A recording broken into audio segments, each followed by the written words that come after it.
Ang Diyos, Father Alan, thank you so much for the invitation. And sa inyong lahat, salamat sa inyong pagpunta para sa ating pagbabahagi sa salita ng ating Diyos, lalo na Advent season ngayon.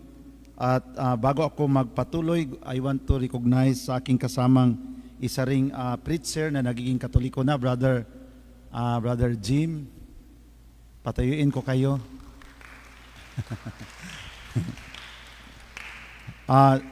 He is also very busy sa iba't ibang lugar ng Pilipinas. Ako din galing lang ng Masbate, nakarating dito sa Metro Manila sa daming mga dialogue, mga invitation sa iba't ibang probinsya. So yung nag-PM si Father Alan, yung nalaman ko na pareho kaming Bisaya, tinanggap ko kaagad. So of course naman, bilang isang pastor, I was converted last 2007, and conversion to the Catholic Church is really a sacrifice. Kasi sa aming mga pastor is we don't believe the vow of poverty. Ang aming doktrina is vow of abundance. Kasi sa amin, we believe the prosperity gospel. If you are a Christian, if you believe in Jesus, talagang gagana ang buhay mo. So, kaya ako as also a founder sa aking isang born again group sa Cebu City, nagtayo ako ng isang sikta na ako ang founder, Pure Gospel of Jesus Christ International Ministry. Kasi kung pastor ka kasi, kailangan mo yung ma-register mo para maka-open ka ng bank account, kasi requirement yun sa bangko. And then kung mayroon ka ng ganon, maraming mga pribilehiyo kung magtayo ka ng yung sariling relihiyon, no? Pero hindi ko naman kayo ini-encourage na magtayo kayo ng iyong sariling sikta, ha? Maraming benefits kasi kung nakatayo ka ng iyong sariling religion, no? Kaya ma-feel natin sa buong Pilipinas na kaliwat kanan ang nagtatag ng kanilang religion kasi sinakyan yung batas. Sa batas kasi kung mayroon kang religious, you are a founder, pwede ka makapag-apply ng exemption from taxation, no? Ang mga property mo ilagay mo sa pangalan ng religious organization mo at talagang hindi ka makapagbuhis, no? Mayroon kang 100 hectares na lupa, ilagay mo sa charitable, so mahirapan ang BIR paghabol sa iyo. So kaya kaliwat kanan, wag na lang ninyong isabi sa marami, baka ako pa ang dahilan, no? Mabulabog, mga kapatid. So alam ko yan kasi I was once a founder. So pag mayroon ka ng registered ka na, madali ka lang magkuha ng benefactor sa labas. Kasi ang United States, sa totoo lang, ngayon ang Catholic sa United States nandiyan sa 80 million. Pero ang Protestant nandiyan sa 160 million ang population. So out of 330 million population of the US, ang Protestant niya nandyan sila sa 160 million. Diba? Ang Catholic, marami sila, nagiging the largest church in the US dahil united tayo, habang ang Protestant, we are divided. Divided kami, marami kami. So, pero sa total population, 160 million kami. And madali kami makakuha ng mga benefactor. No? Hindi dito sa Katoliko, kung mag-solicit ka, kung hindi mo ayusin, ma-issue ka sa sa ministry mo.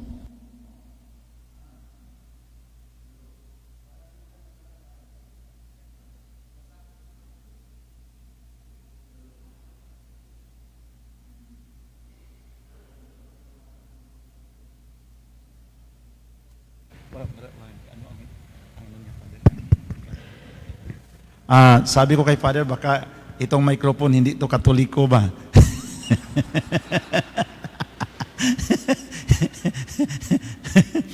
Kaya nagalit siya, bigla siyang naghinto, di ba? Baka hindi pa binyag Katoliko, no? So of course naman, sinakyan ang batas dahil sa ating freedom of religion, and we have the right to register, to establish our own religious group. So because of that, we have thousands of denominations of the Philippines, and ito ay nakatulong naman, no? Marami namang mga buhay umangat sa buong Pilipinas dahil sa mga maraming mga sikta na itatag, no? That is the reality. Okay? That is the reality. Practically speaking, nakatulong din kami. Parang hindi kayo sumang-ayon sa akin. Nakatulong din sa pamagitan namin pumasok ang pira sa Pilipinas. Di ba? Kasi if it is not in the name of religion or in the name of God, mahirap papasok ang Pilipinas. Mayroon bang magbigay sa atin ng dollar? Dito mag-request sa Pilipinas if it is not in the name of the church na nagtayo ka ng sarili mong movement, pinakita mo, binidyo mo yung ako as a pastor, of course, may wisdom din ako. Doon ako magpa-video ako doon sa mga squatter, doon ako mag-preaching. Of course, maraming pupuntang dollar papasok sa Pilipinas kasi naawa sila doon kasi nandoon ka sa squatter eh. Dapat kung mag-video ka, siguraduhin mo na ang mga bata hindi pa sila nakapagligo para nakakaawa talaga ang mukha. Kasi kaya mag-joke-joke ako sa aking makasamang pastor, balikan mo naman yung doong squatter, magbigay ka doon ng mga tinapay kasi may kaibigan akong pastor, bigla siyang nakapagbili ng mga malaking lupain. I think that was year 1997, nakapagbili siya ng 20 unit na taxi. Imagine kayan kasi nakita doon yung mga bata sa squatter na wala pang ligo, nakakaawa.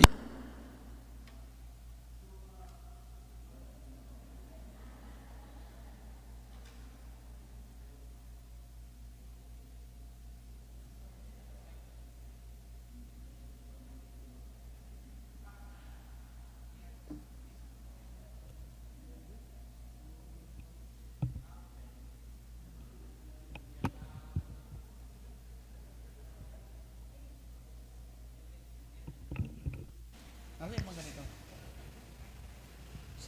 Lobat. Yun. Di abot yan. Niwala ka sa akin. Nasa ibang mic. Pwede tayo sa taas. Okay lang po ba?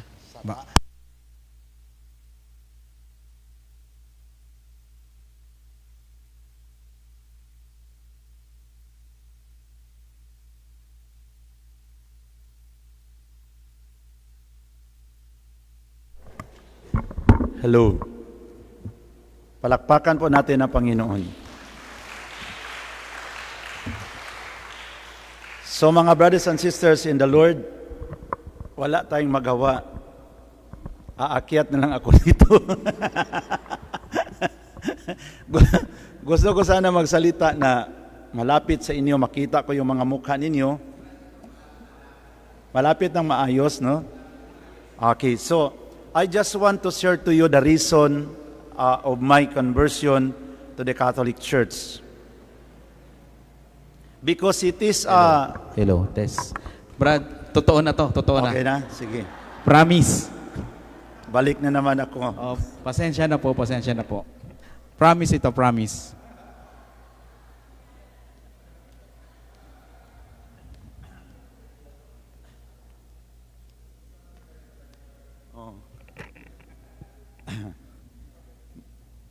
Tulad sa Oo, pwede. Okay, madubli ang snack nito pagkatapos kasi paakyat-akyat sa taas. Okay, so of course, no, brothers and sisters, hindi ko naman iniisip na magiging isang Katoliko kasi my father is a preacher for 40 years. So he's not only a preacher but a debater. So we like debate, mga punta sa kahit saan, mga plaza. So ang nangyari, my mother is also a diaconess kasi the father of my mother pumunta sa Hawaii 1920. Pagbalik niya sa Pilipinas, protestante na siya. So automatic ang aming buong pamilya naging protestante. So ako na isinilang na sa protestante. So wala akong idea what is Catholic is all about. Kasi doon kami nabinyagan sa Protestantism, and growth in our denomination is very wonderful kasi we read the Bible. We memorize the Bible. Hanggang ngayon, mamemorize ko tong Bible. So, hindi ko naman gawin ngayon, baka maabutan tayo ng magdamag, mga kapatid. so, yun ang nangyari sa amin na wala talaga. At saka ang aking dalawang kapatid na babae, nagiging pastora din. Ang aking dalawang kapatid, nagiging pastor din sila. So, we are three brothers, we are all preacher. So, not in our mind to become a Catholic, kasi nag-aral kami ng Bible School, at ang aming pinag-aralan sa Bible School, subject namin sa Bible School, no? Mayroon kaming subject sa Bible School, 2 years na, pinag-aralan namin paano namin i-convert ang Katoliko. Okay? Pinag-aralan namin paano magawa ng worship na very attractive. Dapat ang mga microphone, Class E, yung tag 25,000, sa atin 250, kaya nag-unan upang sa atin di ba? Then, dapat mayroong sound engineer na mag-check. So, once a month, chine-check yung mga sound kung okay ba. No? So, kaya ang aming mga praise and worship nakakaiyak. Kaya hanggang ngayon, nandyan si Brother James, it's very hard for us, isang Katoliko na nagiging kasama namin, kasi not doctrinally ang usapan doon sila umiiyak, doon sila nakapagpalabas sa bigat ng kanilang mga problema, wala silang pakialam kung anong doktrina. Because once iiyak ka, panahon sa pagsamba, hahanapin mo yan. Kaya nga mayroong isang member ng aking church sa Daan Bantayan, Cebu, nag-message kahapon, Pastor, nahirapan ako kasi dito ay nag-attend ako ng misa pero hinahanap ko pa rin yung ating worship na napakaganda sa mga music. Pagpasok mo pa lang, iiyak ka na. Sa atin, ang ating mga kapilya, ang ating mga microphone, hindi ina-update. Mayroong isang pari, nagmisa siya, nag-on and off microphone, sabi, nawala, sabi, so ngayon, late siya ng mga 15 minutes, ang mga tao nakatitig sa kanya. Late ang schedule sa misa, 7 AM, nagiging 7:25 na. So pagpasok sa pari, nakatitig ang mga parokyano sa kanya, kung akala nila mag-umpisa na. Ngayon, ang microphone, nag-on and off, sabi niya, nagsalita siya, sabi niya, something wrong in this microphone. Sabi ng pare, sagot kagad ang mga miyembro sa mga parokyano, and also with you. Akala nila mag-umpisa ng misa. Pag sabi sa pare, something wrong in this microphone, sagot kagad sila, and also with you. So, dapat i-update natin ang ating mga equipment. Amen? So ngayon, ako naman, wala rin sa amin ang ang mga protestante nagiging ecumenical na sila kasi binisita sa isang obispo dito sa main office sa protestant sa EDSA. Hindi ko lang isabi kung saan So nakuha ang mga leader sa protestante, mainline protestant na sasali sa ecumenism. So kami medyo nasaktan kami kasi ang aming doktrina, walang Katoliko na mapunta sa langit. Impyerno lahat na Katoliko. Kaya nga ang aming evangelisasyon, mga kapatid, nakita niyo kami parang nangungulit kami. Kasi binibrinwas kami na ang Katoliko, impyerno talaga. Kaya yung mga pinsan namin, pinsan, mag-attend sa Bible study, sa praise and worship. Kaligtasan ang pinaka-importante. Kasi binibrinwas kami na kami lang ang maligtas, ang mga Katoliko, impyerno. Kaya grabe kami kung mag-house to house, maglakad-lakad kami dyan sa mga tabi-tabi, pasok sa mga bahay, kasi first business is to brainwash the evangelizer that no Catholic will go to heaven. So mag-double times siya. Tayong Katoliko, di ba? Kalma lang tayo kasi anong doktrina natin? Walang problema, basta Panginoon yun, ligtas pa rin. So kaya ang ating evangelization effort medyo mahina. Kasi ang ating understanding, yes, everybody could be saved. So it affect the evangelization effort when we say that others also could find their own salvation. So ang aming doktrina, wala. tayo lang ang maligtas. Kaya para kaming kinukulit namin ang mga Katoliko. Pakakainin namin. Para kung tirahin na namin ang doktrina sa Katoliko, hindi ka magalit kasi maisip mo yung kinakain mong mga masarap na mga adobo at mga litson. Ngayon pinakain ka, magalit ka pa. So kaya sa amin, pakainin mo na namin. Kasi yung tao, pag nakakain na yun, mayroon din siyang utang na loob eh.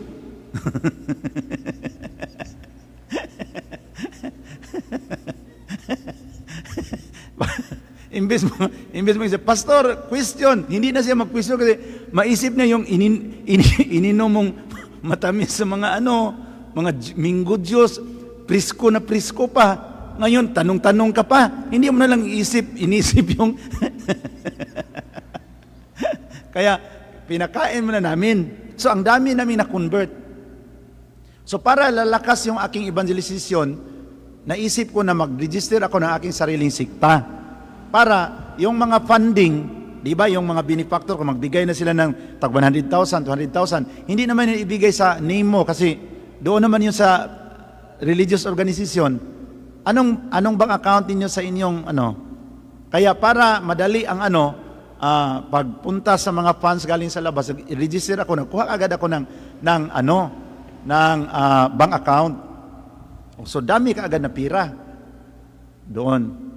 So ngayon, bigla akong isang panahon, yung naninira ako sa mga larawan sa isang pamilya na aming na-convert. Yung doon ako sa larawan ni Mama Mary, yung palapit pa ako, parang hindi ko maintindihan aking sarili.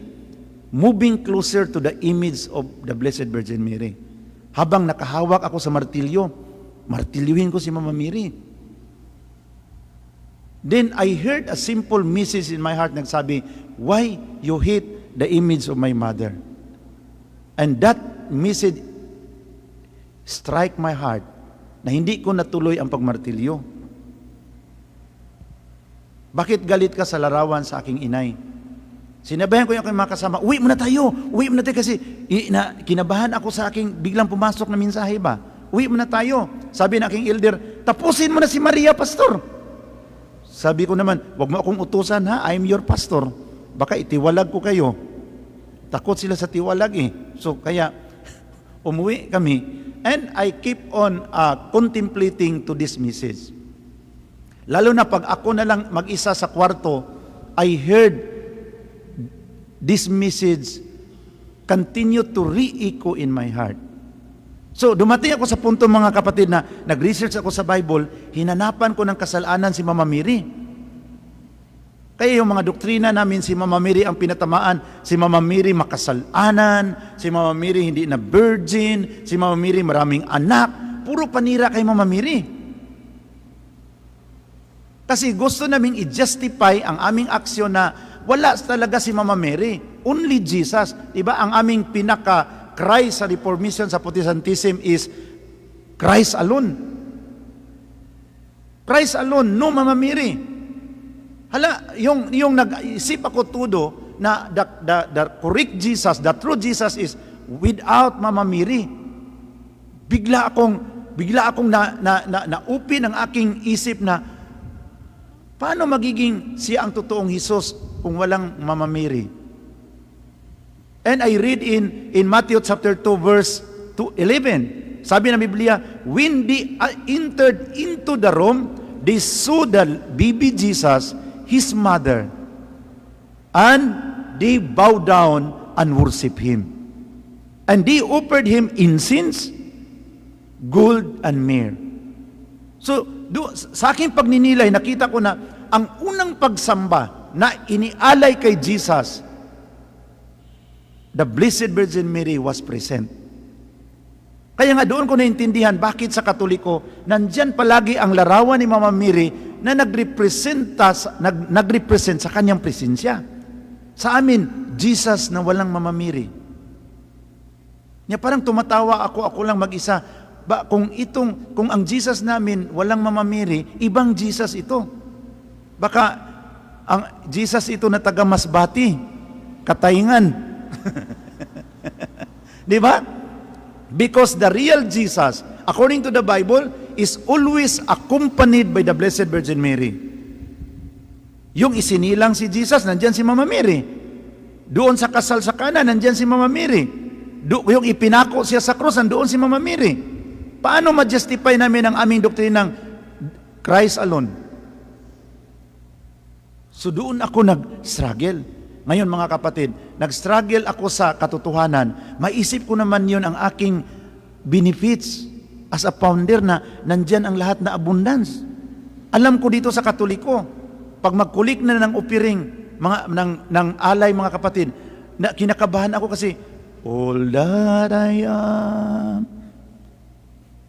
Pinili ang pira sa bulsa. All that I am. Ang nahawakan, 500, binalik.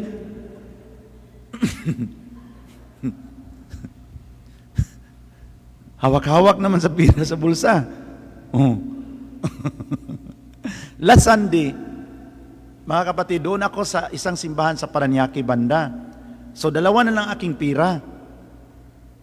Galing ako sa misyon. Naubos aking lahat na pira. 100 na lang at saka 20 pesos. So, ngayon, linagay ko na ang, nakasuot ako ng polo na may bulsa dito, linagay ko dito ang 20 pesos at saka ang 100, dinidistansya ko konti dito sa aking pants ang 100. Kasi ang nasa isip ko, pagkatapos sa pagkatapos sa misa, uuwi ako sa aming tinitirahan, ibili ko ng mga ulam.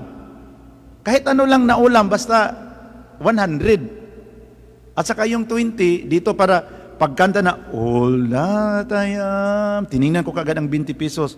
All that I am. I redeemed. Yung palapit na ang kolektor, tingin-tingin ako sa 20 pesos. I laid him down before you, Lord. Para pagdating niya, kuha kagad sa 20 pesos, bigay mo. Yung ang tagal kasi ang kolektor matanda, nahirapan siya naglakad, ganun. Then, yung panglima ng row, bigla kong narinig bigla kong may message ba, sabi niya na, bakit hindi ang 100 ang ibigay mo? Then, para ako nakipag-discussion sa Panginoon, Lord, pang-ulam to Lord eh. Bakit? Why not give 100? Hala, parang narinig ko, parang napaluha ako kasi I heard the voice of God na, why not give 100? Siya, Lord, galing pa ako sa Masbati, pang-ulam to Lord. So, ngayon, pagtingin ko, ang kolektor na, kinuha ko ang 100. Yun ang aking binigay. Lord, ikaw na lang ang bahala. Lord, uwi ako ngayon. Wala akong pambili ng ulam. Alam ko, Lord, walang mga tao maniwala sa akin na wala akong pira kasi palagi akong naka-aeroplano. Hindi nila alam ang nagbili sa aking ticket, ang mga community doon na nag-imbita sa akin, akala nila ako ang nagbili sa ticket. And then kung ako naman kung maglakad, palagi akong nakaniktay. Sino ngayon ang mga tao maniwala sa akin na 20 na lang aking pira? Palagi kang nakatiktak, para kang manager, 20 na lang pala ang pira mo. So yung last Sunday, napaluha ako doon, binigay ko ang 100. Lord, ikaw na lang ang bahala. Pagkatapos sa misa, nagbigay ang pari ng final blessings. Tumayo ako. Walang tao makapaniwala sa aking postura na 20 na lang pala aking pira kasi nakaniktay ka. Pagtingin ko sa likuran, sabi na babae, wow, Brother Noy, I saw you in Facebook. Sabi ng babae, siya ay talaga, sister, thank you sa pag-view. Ganun ako. Hala, bigla sinasabi, Brother Noy, gusto kong magbigay sa iyo ng pamasko. Tanggapin mo to 1,000. Imagine ka mga kapatid, ang 100 pinalitan sa Panginoon ng 1,000.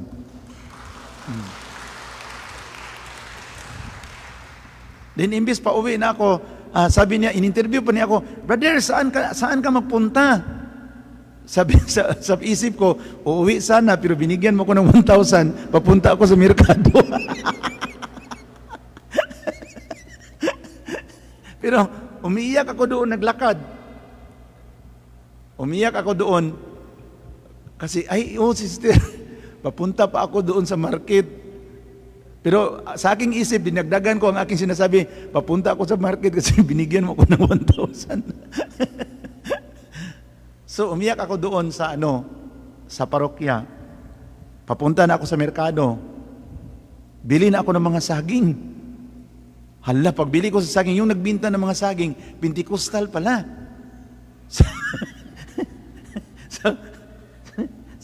Sabi naman niya, uy, ikaw yung pastor na in-interview ni Bishop Bacani ba? No? Naku, Brad, ako. Ano na ka naman ngayon? Sa Katoliko na. Nakita ko kayo in-interview ni Bishop Bacani. Ikaw, Brad, anong religion mo? Pentecostal. Sabi ko, mag-Katoliko ka na, Brad. Pero, saan ka galing? Sabi na, nag-attend ako ng misa, sabi niya, Brad, pastor ka pala, sige, sa'yo na tong isang sipi na saging. Ngayon, babalik ako doon sa kanya, ko talaga doon ako magbili ng saging para i-encourage ko siya magbalik sa Katoliko kasi sabi niya, gusto na rin siya magbalik. Nakita doon niya ako, in-interview ako ni Bishop Bacani. Imagine ka mga kapatid, binigay ko ang 1,000, ang 100, pinalitan sa Panginoon ng 1,000. Bakit yung babae sa laki-laki ng simbahan, bakit doon siya umupo sa aking likuran? Isipin mo yan. It was the Holy Spirit who guided the woman na kung saan ako makaupo, doon niya paupuin yung babae na yan. Amen? Pero binantayan ako sa Panginoon kung ano talagang ibigay ko, ang 20 ba o ang 100? Kasi sigurado yun kung ang 20 ang aking ibinigay, hindi ako makita sa babae. Mas una yung tatayo sa kasi after the mass nakaupo pa ako nag-isip-isip pa ako. Lord, 20 na lang ang pira ko. Bakit hindi ka agad tumayo yung babae umuwi? Bakit nag-upo pa siya doon? Because it was the Lord. Walang mga blessings sa darating sa ating buhay kung hindi pinahintulutan sa ating Panginoong Diyos. Sabi nga ng Matthew chapter 13 verse 29 na walang maliit na ibon na mahulog sa lupa mamatay na walang pahintulot sa aking Ama na nasa langit. Walang pira na darating sa ating kamay kahit isang kusing na hindi galing sa kalooban ng ating Panginoong Diyos.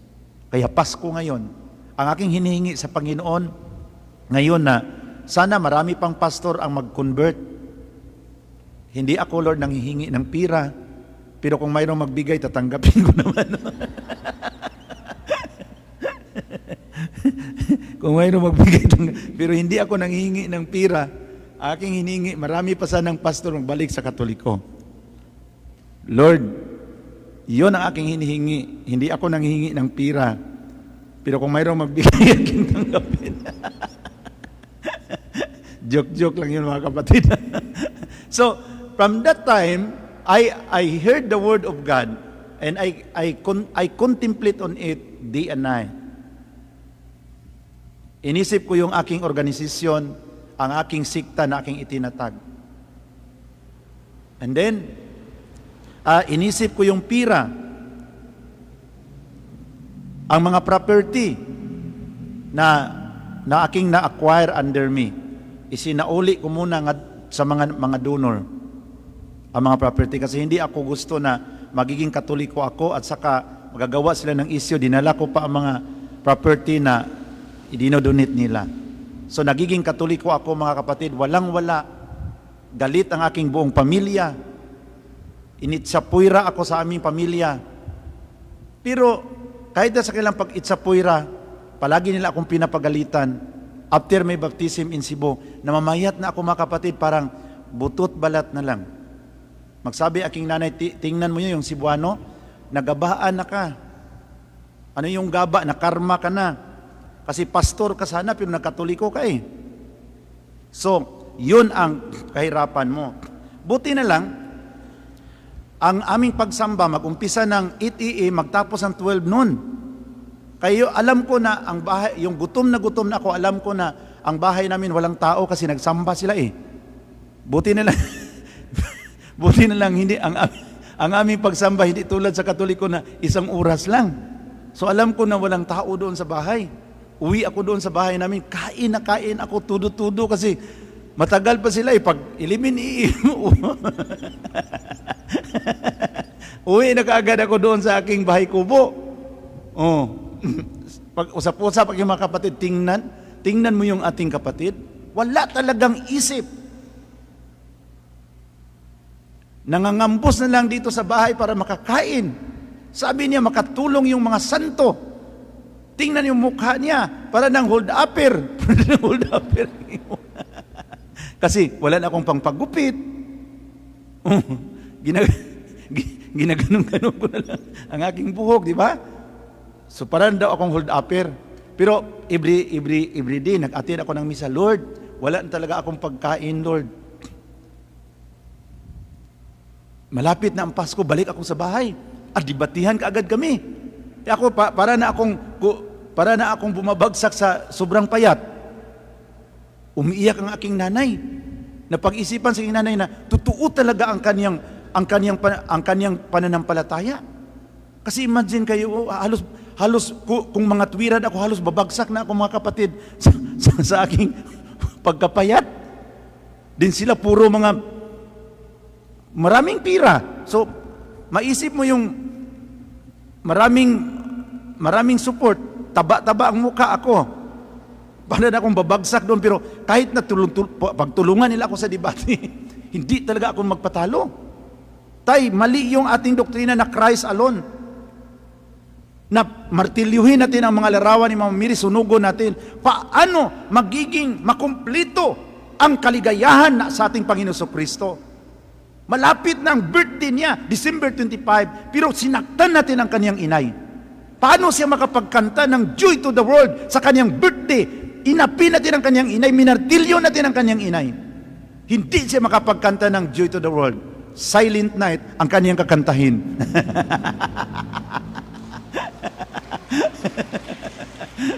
So para magiging makulay ang kanyang birthday, magiging makulay ang kanyang Pasko, ihinto na natin ang pag-insulto sa kanyang inay.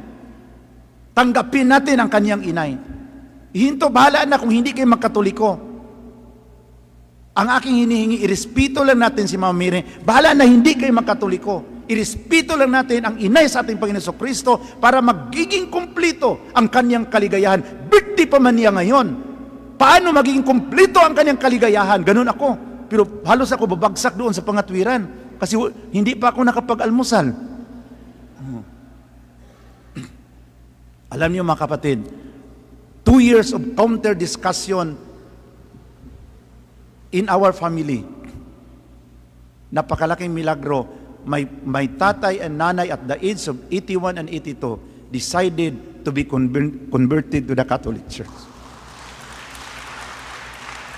Kasi yung palang uuwi na ako, ang aking nanay ang unang nakaintindi. Sinasabihan niya ang aking tatay na, alam mo, totoo mo yung sinabi ni Nui. Paano magiging joy to the world? si Mama Mary ating tinatakwil. Malapit na naman ang Pasko. Totoo yun. Paano magiging kumplito ang kaligayahan sa ating Panginoon? Kung mahal natin si Jesus, sabi niya sa aking tatay, tama yung sinabi ni Nui, hindi naman niya tayo kinukumbinsi magkatoliko. Ang kanya ditong pinaglaban, irespeto lang. Kasi ang pagmartilyo, ang pagsunog sa mga larawan, ay isang pangbabasto sa tao. Yung picture mo, ang picture mo, dalhin mo dito sa aking harapan din, barilin ko ang mukha. Di ba? Masaktan kayo, bakit binaril ko ang picture mo? Minukha ko pa. So, the insult to the picture is the insult to the person. Amen? So kaya sa Katoliko, mahal nila ang mga larawan, hindi nila sinamba. Ngunit rinespeto, kasi ang respeto na binigay natin sa larawan ay siyang pagrespeto sa tao. Respect to the picture is respect to the person. Ganun ako magsalita. Naawa ang aking nanay, nakumbinsi siya kasi kahit na parang babagsak na ako sa aking pangatwiran, hindi pa rin ako nagpatalo. And after the conversion of my tatay and nanay, followed the conversion of my brothers and sisters in Cebu, ang aking mga kapatid. Thank you. Ang aking mga kapatid na pastora, sumunod din sila, nagpabinyag sa simbahang Katoliko. Ang aking mga kapatid ngayon nandoon sa Cebu. Nagbigay sila ng talk. Bukas ng 4 a.m., flight nila papuntang Mountain Province. Mayroon silang mga talk doon na mga 7 parokya na kanilang nag-imbita sa kanila. Ang kanilang mga talk, maraming mga hindi Katoliko ang nag-convert. Kasi my sister has also a gift charism in talking. No, kahit isang araw kami magkapatid na Lord, bakit Lord na kami pa ang hindi tama, kami pa ang may mga gift sa talking? Imagine kayong may gift kami na we can let people laugh and we can let people cry. Kaya marami kaming Katoliko na dala, pero ngayon nagpasalamat kami na ang aming talento ginamit na namin dito sa totoong simbahan. Walang iba kundi ang simbahang Katoliko. Pinagkalooban ako sa Diyos na makapunta sa Jerusalem 2 times. Nakapunta ako doon. Nakabisita ako mismo sa bahay ni Mama Miri, ni St. Peter. 2 times. Kaya doon ko nakita na Katoliko talaga ang totoong simbahan. Kasi doon mismo sa tahanan ni Mama Mary sa Nazaret, hanggang ngayon, walang ibang simbahang nakatayo doon. The largest basilica in the Holy Land. Ang tahanan ni Mama Mary ni Jesus sa Nazaret, ang simbahang Katoliko lang ang nakatayo mismo sa kanilang tahanan. So doon ako na-convince na Katoliko din. Bumalik ako second time. Alam nyo, sabi ko, Lord, kung will mo, kalooban mo na makapunta ako sa kasi bago pa akong nabinyagan. So yung payat pa ako na parang butot balat na lang, I pray to the Lord, Lord, allow me to go to Holy Land para ang aking sharing, pakipag-dialog sa mga pastor, matibay. Ngayon, Lord, nagbibinta naman lang ako ng mga gulay. So after my conversion to the Catholic Church, natuto akong magtanim ng mga gulay, binta ako ng mga malunggay. Magsabi doon taga-merkado, Pastor, anong nangyari sa iyo? Bakit nagbibinta ka na lang ng malunggay at sa mga tangad? Sabi ko, Sister, na-convert kasi ako sa Katoliko. At saka yung school doon na ako ang director, Sister, pinalayas na ako. Sayang. Di ba marami kayong mga bata na ini-sponsor ninyo? Siya, ikaw pa yung nag-approve sa mga scholarship, di ba? Siya, Hindi ko man alam, sister, na pagkatapos ako mabinyagan, ganito pala ang mangyari, fire out ka agad. So, kawawa ka naman, pastor. Dapat practical ka sana. Paano man yung Katoliko ka, ganun ang mukha mo, parang kawawa naman yung mukha mo. Sige, pastor, bilihin ko na lang yung isang sako mong tangad. Kawawa naman yung mukha mo. Sa kaikot-ikot ko sa merkado, walang nagbili sa aking isang sakong tangad. Nakita ko sa isang Katoliko. Dapat practical ka sana. Paano man yung Katoliko ka, ganun ang mukha. Katoliko ka pero kawawa ang mukha mo. Yung sa pastor ka pa, ikaw ang tagapag-approve sa scholarship. Naka-earcon ka doon, nakaupo. Ngayon, dala-dala ka ng sa sako. At kaya masabi ko na, to be a Catholic is a sacrifice. Grabe ang aking sakripisyo na pinagdaanan. Yung pagalitan ka sa mga pari, sa obispo, hindi kami maniwala sa iyo na totoo ang pagiging Katoliko mo. Baka mag-underground ka lang dito, sabi ko, Bishop, time will prove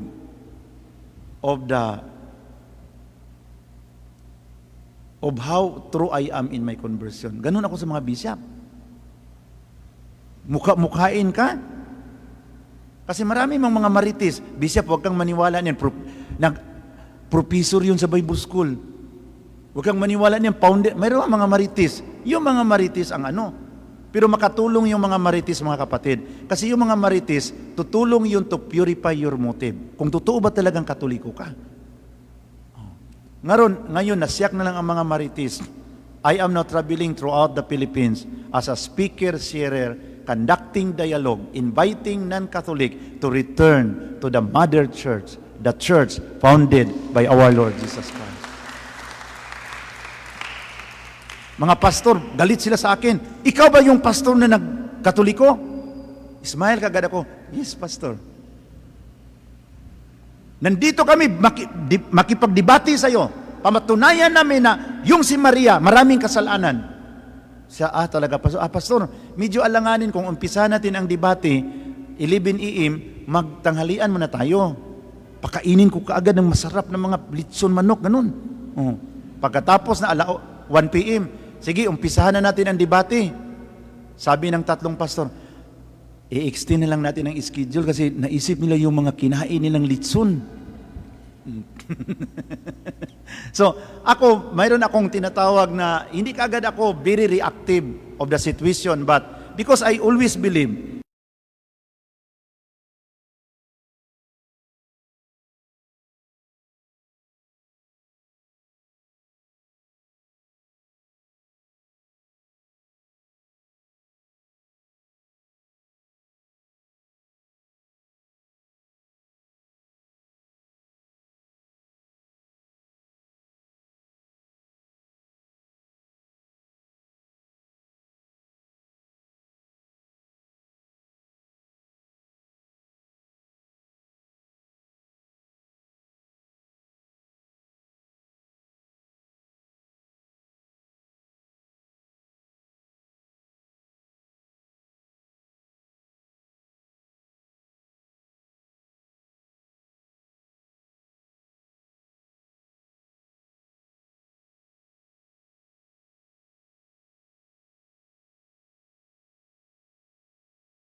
pag nanay yan, makita mo yung manok, paglapitan sa aso ang kaniyang mga pispis, kaniyang mga anak, lalaban yun.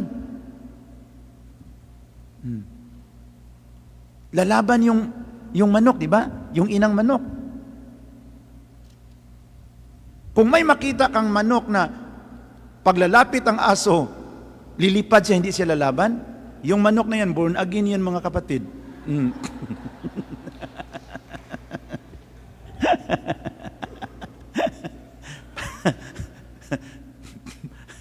Pag mayroong lalapit sa kanyang mga pispis, lilipad siya. Sigurado yung manok na yan, hindi yung Katoliko. Ibang sikta yun. Ang totoong nanay, alay niya ang kanyang buhay para sa kanyang mga anak. So the most qualified woman to accept the challenge of the enemy is the Blessed Virgin Mary. Kaya pala ang Katoliko nagsabi, pray for us sinners, Mama. Pray for us sinners now at the hour of our death. Humingi tayo ng prayer sa nanay. Kasi ang prayer sa nanay is very powerful. Amen? Anong anong prayer na mas powerful? Ang prayer sa nanay o ang prayer sa boyfriend? Mas powerful ang sa nanay. Kasi yung sa boyfriend, kung magkasakit ang kanyang girlfriend, Lord, pagalingin mo, Lord. Kung mamatay din siya, di, maghanap ako ng iba. Di ba? Di ba? So the prayer of the mother cannot be compared to any prayer. Kaya the most powerful prayer is the prayer of the Blessed Virgin Mary. Brothers and sisters in the Lord, kayo nakita ko yon, ang mga katotohanan na yan. Unti-unti akong nagninilay.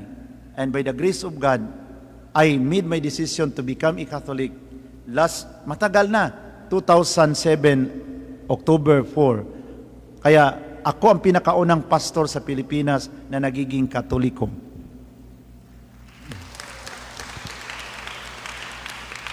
At saka alam niyo yung nakatoliko na ako, nag-farm na ako doon, tanim-tanim na ako ng mga gulay sa bundok.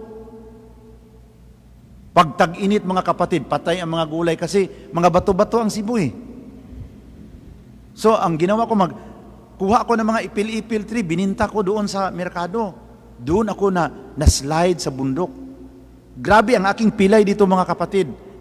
Namamaga, pumuputok. Uy, wala man akong pang-upira. Tinitiis ko lang. Yung magbibigay ako ng mga talk sa Mindanao, inibitahan ako, pagtayo ko, sobrang sakit agay. Umiiyak ako. Ang mga pastora lumalapit, Pastor, totoo, kumbinsido na kami sa ano mo. Kasi hindi ka palang nagsalita, umiiyak ka na eh. hindi nila alam, sobrang sakit sa aking pilay. Kaya sabi ko sa isang obispo, alam mo, Bishop, yung may pilay pa ako, ang daming na-convert. Kasi pag tayo ko pala,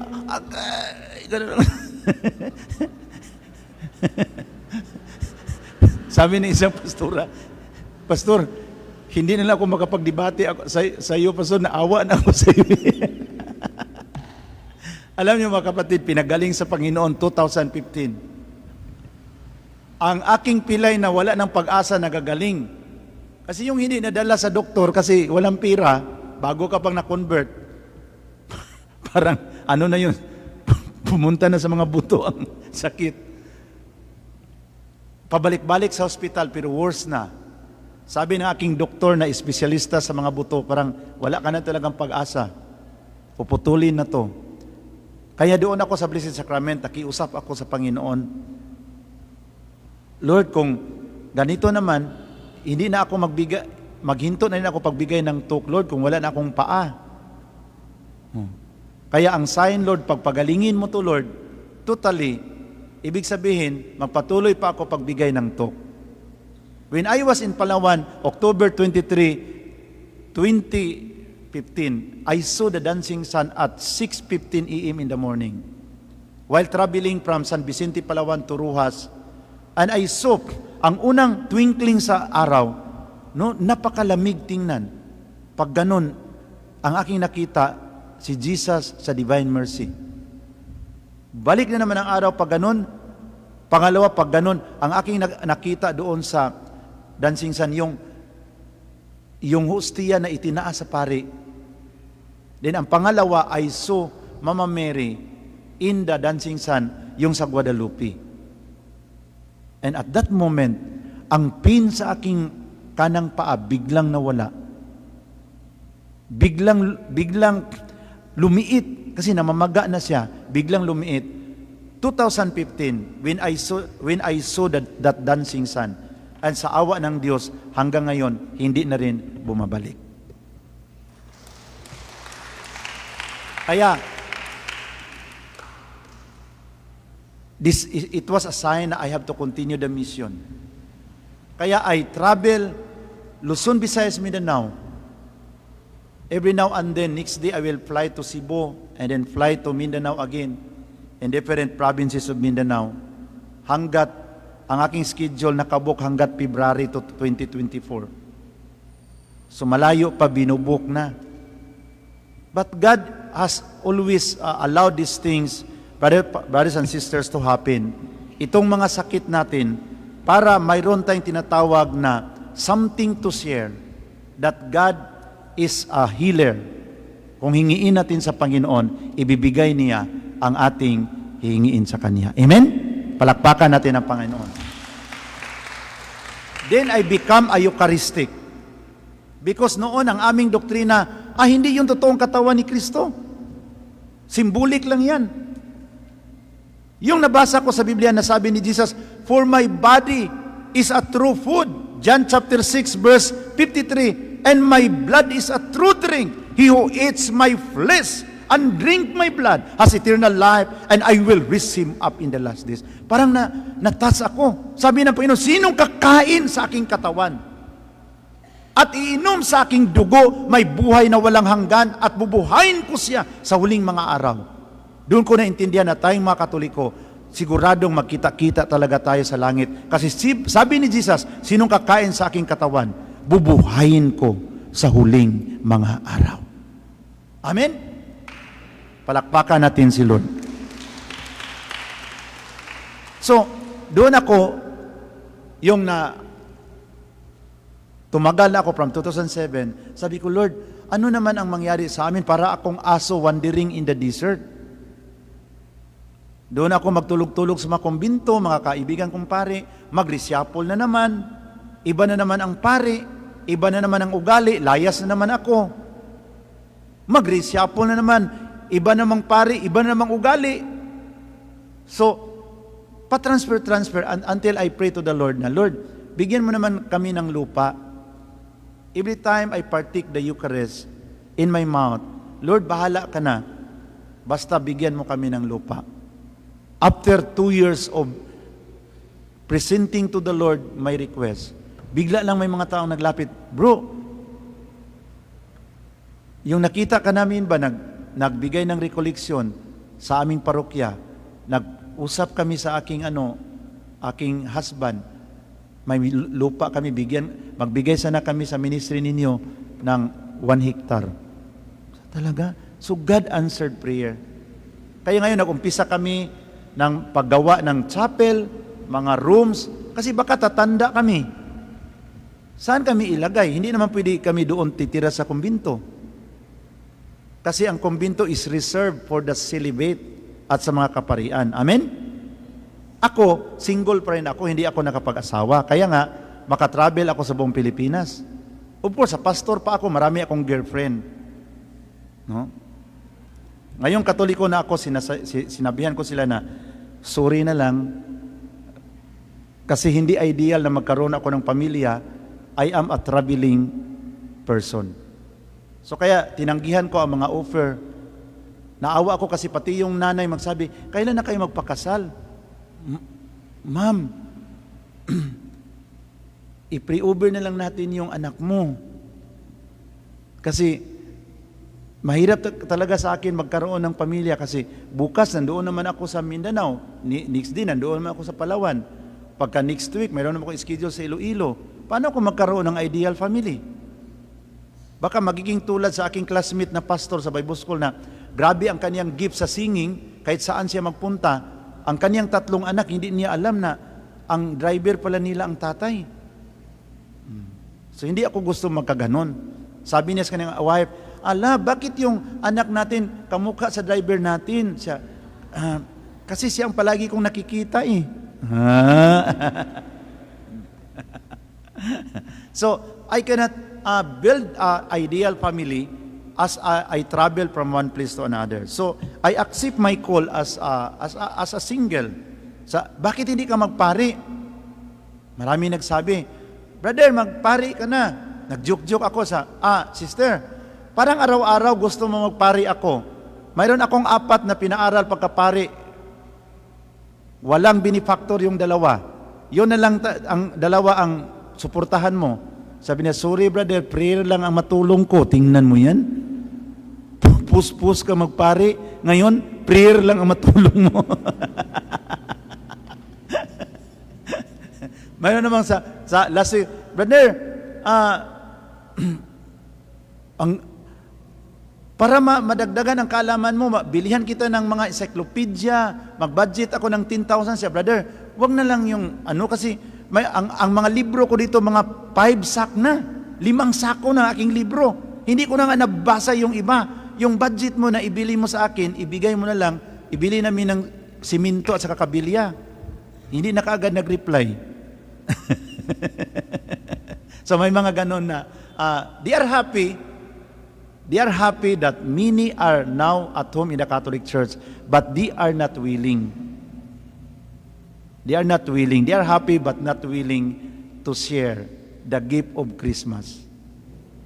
Kaya in our sharing today, brothers and sisters, all of this, I give instructions sa aking makasamang converted last night na to be a Catholic is a sacrifice. Kasi dito sa simbahang Katoliko, marami tayong blessings, ngunit we will undergo a period of testing until we are proven true through our conviction.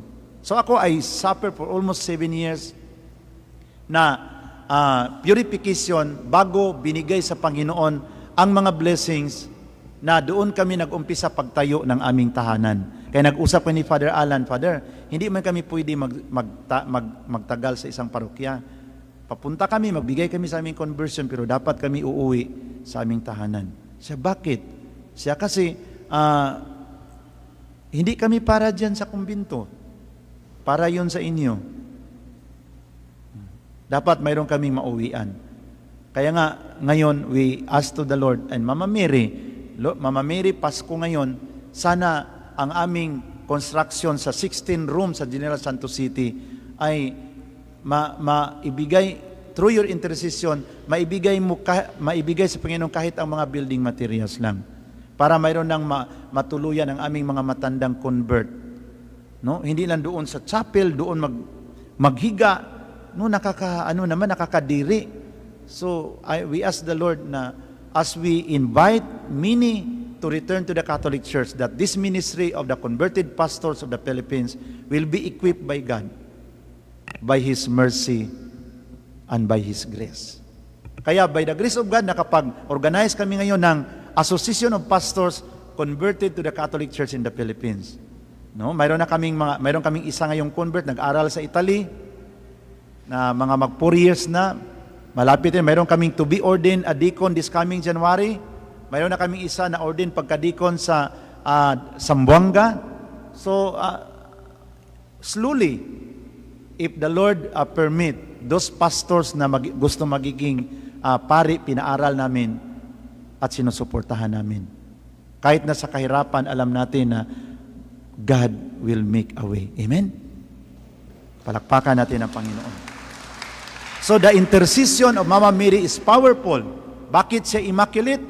Sabi ng Catechism of the Catholic Church number 4092, that it was by the special privilege of the Almighty and the merits of Jesus Christ, Savior of the human race, that preserved and immune the Blessed Virgin Mary from any stain of original sin, in order that the Blessed Virgin Mary may become the mother of the Savior of the world. Amen? She was preserved by the special grace of the Almighty God and by the merits of Jesus Christ, Savior of the human race, according to the Catechism number 491. Para ang kanyang sinapupunan magiging tahanan sa tagapagligtas sa buong sanlibutan.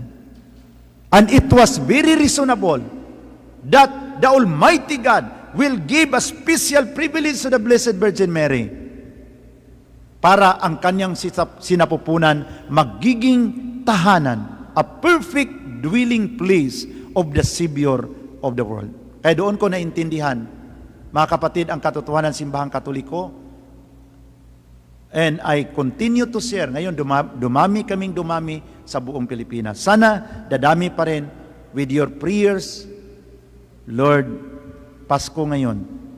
Hindi lang sana si Brother Nui, si Pastor Nui ang magiging magkaroon ng liwanag na mali yung sinasabing Christ alone. Christ is always accompanied by His mother. Amen? So sa gabing ito, mga brothers and sisters, kung darating man ang mga hindi Katoliko sa ating tahanan, silang ating iakay pabalik sa simbahang Katoliko. Habang magsalita yung mga pastor, titigan mo ang mata. Pastor, may pag-asa pa ba na makabalik kayo sa Katoliko? Ganun lang, hindi ako makipagdebate. Tulad doon sa Tagum, punta ako last month, sabi ng pastora, hindi na ako babalik sa Katoliko.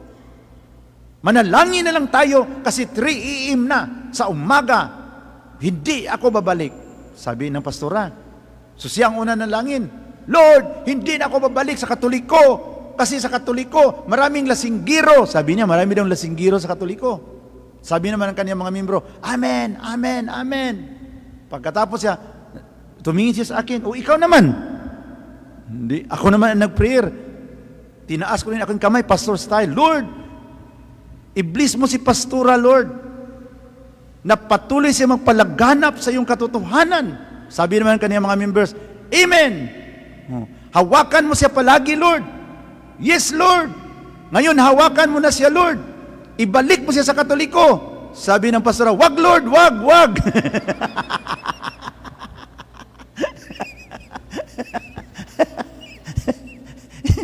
Imbis ang kanyang mga membro mag-amin, biglang tumahimik. Lord, hawakan mo si Pastora, Lord. Amen!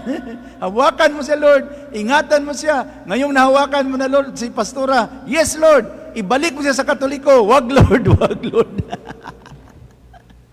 So our ministry, brothers and sisters, is to always ask the inspiration of the Holy Spirit to deal with these people. Kaya ang ating simbahang Katoliko nagsabi, si Pope Francis sa kaniyang mensahe tungkol sa Biblia, sabi ni Pope Francis that the Bible, it is not for putting in assault, but it is for having it at hand. It is for reading it often, every day, either individually, by group, husband and wife, parents and children, maybe at night, especially on Sunday, that we, the family, can move forward with the light and the power of the Word of God. In the Catechism number 2653, nagsabi, the Church forcefully and especially exhort all Christian faithful to learn the surpassing knowledge of our Lord Jesus Christ by frequent reading of the sacred Scripture. Let them remember, however, that prayer should accompany the reading of the Scripture so that a dialogue will take place between God and man. For in prayer, we speak to God, but in reading the Bible, we listen to Him. Amen? Catechism number 2653. Sabi ng Second Vatican Council, the Scripture is the speech of God as it is put down into writing by the breath of the Holy Spirit. Therefore, whenever we spend time with the Scripture, we spend time with God. Amen? Kaya habang magbasa tayo sa Biblia, mayroon tayong pangsagot sa mga hindi Katoliko. Amen?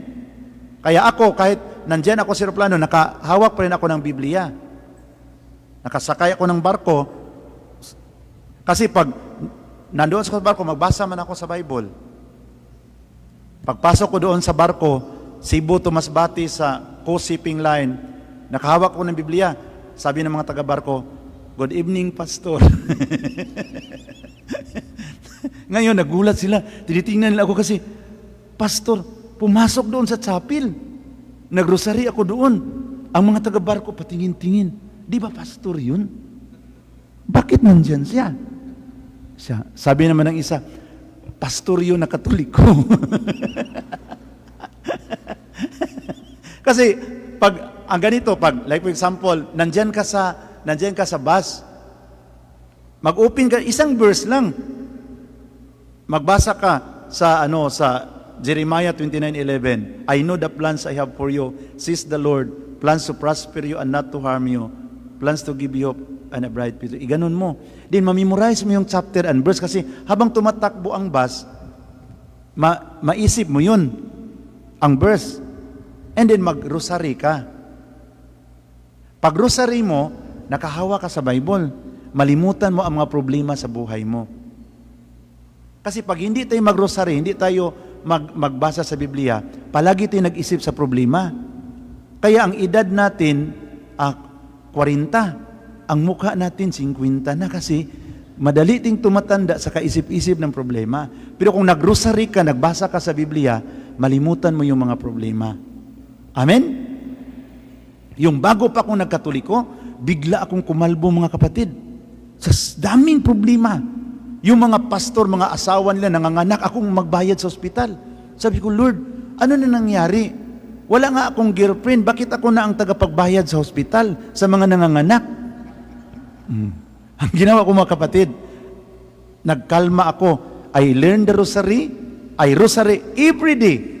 Rosary and chaplet of the Divine Mercy. Read the Bible. Tumubo ulit ang aking mga buhok.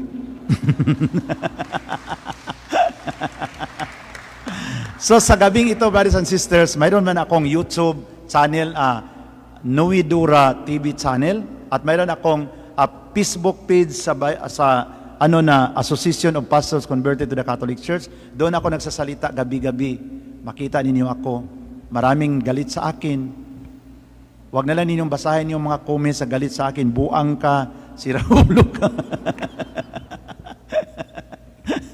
Bakit ka nagkatoliko, pastor ka? Ang daming mangaway sa akin. Daming mangaway sa akin, pero hindi ako pumapatol. I continue to pray for their conversion. Kaya ngayon, we will ask the Lord na, sana Lord, ang lahat ng mga parokyano dito sa ating pag-uwi, bigyan mo kami ng wisdom paano namin kausapin ang aming mga friends na mga hindi katoliko, ang aming mga kaibigan, mga ka-office mate, mga relatives sa mga hindi katoliko. Sabi ni Santa Teresita of Calcutta, that sweet gift that we can give is our smile. Smile ka agad tayo. Di ba kami mga pastor, magpagalit-galit man kami? Saan sa Biblia mababasa ang December 25? Bakit kayong Katoliko nag-celebrate ng birthday ni Jesus December 25? Basahin mo saan sa Biblia. Kalma ka kaagad. Pastor, kung naghanap ka sa December 25, doon mo yun basahin sa kalendaryo, mayroong December 25 doon. Dito sa Biblia, sabi ng Luke chapter 1 verse 26, na on the 6th month of Elizabeth, the angel Gabriel was sent from God to a woman betrothed to a man whose name was Joseph in the house of David, and the woman's name was Mary. And coming to Mary, the angel said, "Hail, favored one, the Lord is with you." And Mary was greatly troubled at what was said, and pondered what sort of greetings this might be. But the angel said to him, "Do not be afraid, Mary, because you have found favor with God. You will conceive and bear a son, and you shall name him Jesus. He will be great, and the Lord God will give him the throne of David his father, and he will rule in the house of Jacob forever, whose kingdom there will be no end." Mama Mary said, "How could this be, since I have no husband?" The angel said, "The Holy Spirit will come upon you, and the power of the Most High will overshadow you. Therefore the child to be born will be called Holy, the Son of God." Look at your relative Elizabeth. She also conceived a son in her old age, and this is now 6 months for her, who is called barren, because nothing shall be impossible with God. Sa Bisaya pa, tanawa imong igagaw, si Elizabeth nagminopause na, pero nibuntis pa. Kung si Elizabeth nagminopause, sigurado si Zacarias nikupos na po siya sa pagkatigulang. Look at your relative Elizabeth. She also conceived a son in her old age, but this is now 6 months for her, who is called barren, because nothing shall be impossible with God. And Mary answered, "Behold, I am the handmaid of the Lord. Be it done to me according to your word." And the angel departed from her. And Mama Mary hurried and traveled to a hill country in his, and entered at the house of Zechariah. Of course naman, biglang Pumunta si Mama Mary sa Judea. Tingnan niya kung totoo ba ang sinabi sa Injil na ang nagminupos, nagbuntis. So, Mama Mary hurried and traveled to a hill country in his and entered at the house of Zechariah and greeted Elizabeth. And the Bible says, when Elizabeth heard Mama Mary's greetings, the infant in her womb, John the Baptist, leaped for joy, and Elizabeth was filled with the Holy Spirit. Elizabeth cried out in a loud voice and said, "Blessed are you among women, and blessed is the fruit of thy womb. Why it is allowed to me that the mother of my Lord will visit me, because when I hear the sound of your greetings, the infant in my womb, John the Baptist, leaped for joy. Blessed are you who believe that what was spoken to you by the Lord would be fulfilled." So then natin makita na si John the Baptist, yung narinig niya ang boses ni Mama Mary, gumalaw. Yun ang palatandaan na si John the Baptist ay isang Katoliko. Kasi gumalaw-galaw siya. Yung narinig niya si Mama Mary. Ngayon, yung mga hindi Katoliko, mag-alburuto man kung marinig nila si Mama Mary. Iba ang reaksyon namin. And Mama Mary answered, "My soul glorifies the Lord, and my spirit rejoices in God my Savior, because He has mindful of me, the humble state of His servant. Behold, from now on, all generation will call me blessed. The Mighty One has done great things for me. Holy is His name. His mercy is from age to age to do super Him. He has showed His might with and dispersed the arrogance of mind and heart, but lifted up the lowly." Kaya doon ko nakita na talaga, Katoliko talaga to si John the Baptist. Sabi ko sa mga pastor, kung ikaw si John the Baptist nandoon sa sinapupunan ni Elizabeth, gagalaw ka ba, pastor? Sabi ng pastor, wala akong pakialam. Wag mo akong tanungin na ganyan. Hindi. Ang sabi ko, kung ikaw si John the Baptist, gagalaw ka ba? Kahit kunti lang galaw. Kasi yung bata kasi, pastor, pag hindi nagagalaw, patay na yun doon sa tiyan. And Elizabeth was filled with the Holy Spirit. The encounter of Elizabeth with the Blessed Virgin Mary causes Elizabeth to be filled with the Holy Spirit. Kaya ngayon, sabi ko sa mga exorcist, kung hindi pa kayo sigurado, huwag kayong makipaglaban kay Satanas. Tawagin mo si Mama Mary at si Satanas tatakbo. Mama Mary, please rescue me. Takbo si Satanas. Kasi kung ikaw ang makipag-away, kayo ng dalawa ang kaaway ni Satanas, ngayon mas mainitin ka ng ulo, matamaan ka ni Satanas. May entry point pa siya. So kaya kung hindi ka pa sigurado sa sarili mo, pag feel natin nandiyan ang presensya ni Satanas, let us call the Blessed Virgin Mary. And Satan flee from us. Kaya yung mga taong nagro-rosaryo, wala kang marinig sa mga taong nagro-rosaryo na demon possessed. Kaya nga napusis sila. Isip nila, puro na lang problema. Pero kung nagrosary sila, walang napupusis sa mga Katolikong araw-araw nag-pray ng rosary. Amen? Palakpakan natin ang Panginoon. Kaya yung nakita ko na Mama Mary is the mysterious woman that entered into an intimate communion with the Blessed Trinity.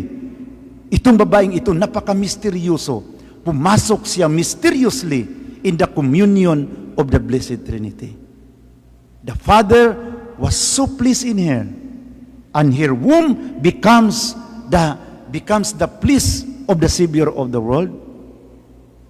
And Mama Mary was filled with the Holy Spirit. Kaya nasabi ko, kung patuloy namin sisiraan si Mama Mary, ang aming magiging kalaban, ang Blessed Trinity. Di ba? Kasi mahal na mahal si Mama Mary sa Blessed Trinity. So kung ikaw, Katoliko ka nag-born again, isipin mo, ang kinakalaban mo, the Blessed Trinity. So sa gabing ito, brothers and sisters, hindi ko nahabaan ang aking mga pagbabahagi, kasi ang iba sa inyo, muntik nang makatulog dyan sa mga upuan, at ngayon, tapusin natin sa isang maikling panalangin. Let us put ourselves in prayer as we sit properly, open our hand on our lap, close our eyes at this very moment, and let us contemplate in this Advent season as we welcome the coming of our Messiah, the Savior of the world, as we prepare ourselves, we have to make it sure na ang mga hindi pa nakapagkumpisal tayo para ang ating mga hadlang sa pagtanggap sa mga biyaya ng ating Panginoon Kristo will be cleansed by the precious blood of our Lord Jesus Christ in the sacrament of reconciliation.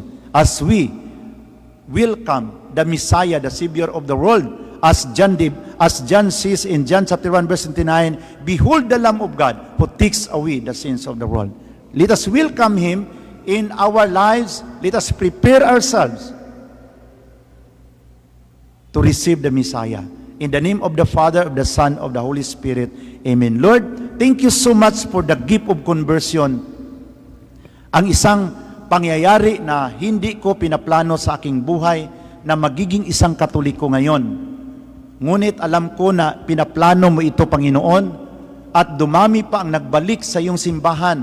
Hindi lang ako, nandito naman aking kasama si Brother James, na ginamit mo rin dito sa iba't ibang parokya ng Diocese of Cubao at sa iba't iba pang mga karatig na mga diocese, kung saan siya ginamit mong instrumento sa pag-inspired sa mga kapatid to be strong in their Catholic faith and inviting those who are outside to return to the fold.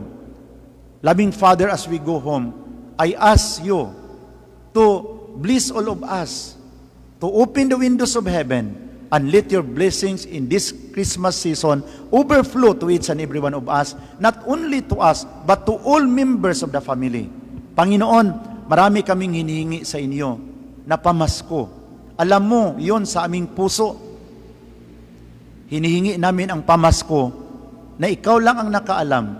Sana, Panginoon, ibigay mo rin ang aming mga daing, ang aming mga hinaing, para sa Paskong ito, maparamdam namin ang iyong pagmamahal sa mga taong nagiging kasama sa paglalakbay namin sa buhay na ito.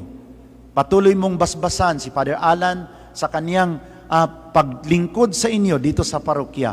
At patuloy mo rin kaming bigyan ng inspirasyon sa magiging instrumento sa iyong pag-ibig at pagmamahal sa iba't ibang mga kapatid namin sa mga malapit sa aming buhay o tulad sa akin as I travel from different places of the Philippines. You continue to give me the anointing, and not only to me but all of us, para ang mga salita na banggitin namin, isasabi namin, magkaroon ng kapangyarihan na siyang hihipo sa mga tao na malayo sa iyo upang sila ay magpalapit sa inyo, Panginoon. Thank you, Mama Mary, sa iyong intercession as our mother, and we know that you are immaculate. You, the Almighty Father, by His special grace and by the merit of Jesus Christ, Savior of the human race, preserve you from all stain of sin in order that your womb may become the dwelling place of the Savior of the world. Bless all of us, loving Father, through the intercession of the Blessed Virgin Mary, whose life, whose immaculate, we will celebrate tomorrow. And also, in this coming season of your birthday, December 25, that many pamasko na darating sa aming buhay, lalo na ang conversion sa aming mga mahal sa buhay na tumalikod sa pananampalatayang itinatag mo. Bless all of us as we end this talk in the mighty name of Jesus Christ, our Lord, your Son, who lives and reigns with you in the unity of the Holy Spirit, one God forever and ever. Amen. In the name of the Father, of the Son, of the Holy Spirit. Amen. Palakpakan natin ang Panginoon.